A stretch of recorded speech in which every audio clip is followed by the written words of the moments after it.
Hello viewers, এখন আমরা কি খাবো? ডিম খাবো। আচ্ছা, তুই যে এমন করস, এটা করা ঠিক?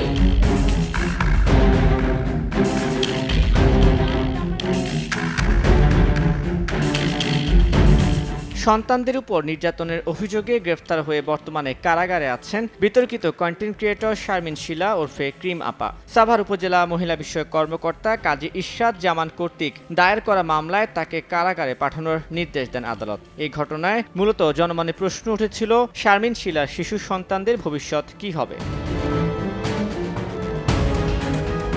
সোমবার এ বিষয়ে সুখবর জানায় একাই অ্যাকশন নামের সংগঠনটি, যারা শুরু থেকে ক্রিম আপার বিরুদ্ধে সোচ্চার ছিল। একটি ফেসবুক পোস্টে তারা জানান, ক্রিম আপার সন্তান কাউসারের দায়িত্ব নিতে এগিয়ে এসেছেন বিশ্বজয়ী কোরআনের হাফেজ নাজমুস সাকিব। পরিবারের সম্মতিতে কাউসারকে কোরআনের হাফেজ বানানোর পাশাপাশি তার পড়ালেখা সহ সব খরচ বহন করবেন তিনি। কাউসারের দায়িত্ব হাফেজ নাজমুস সাকিব নিয়েছেন। তার পড়াশোনা থেকে শুরু করে যাবতীয় সব খরচই হাফেজ নাজমুস সাকিবের মাদ্রাসা এটা স্কলারশিপ প্রদান করবে। ক্রিম আপার আসলে একটা স্বপ্ন ছিল যে তার সন্তানকে হাফেজ বানাবে। কাউসারও রাজি রয়েছে এবং তার বাবার সাথে কথা বলেছি, তার বাবাও মাদ্রাসা দেখতে চেয়েছেন। ইনশাআল্লাহ হয়তোবা খুব দ্রুত কাউসার এখানে ভর্তি হবে।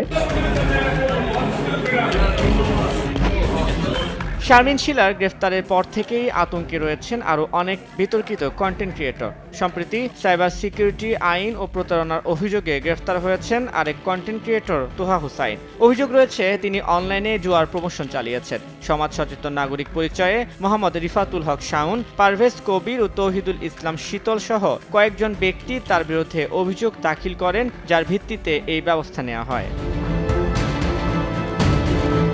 অন্যদিকে ধর্মীয় অনুভূতিতে আঘাতের অভিযোগে মামলা হয়েছে টিকটকার দম্পতি মুক্তা ও ইব্রাহিমের বিরুদ্ধে। চুনারুঘাট উপজেলা তৌহিদি জনতা তাদের বিরুদ্ধে অভিযোগ এনে আদালতে মামলা করেন, যা আমলে নিয়ে FIR এর নির্দেশ দিয়েছেন বিচারক। এই দম্পতি পরে একটি ভিডিও বার্তায় নিজেদের কর্মকাণ্ডের জন্য দেশবাসীর কাছে ক্ষমা চেয়েছেন। মামলার পর থেকে তারা পলাতক।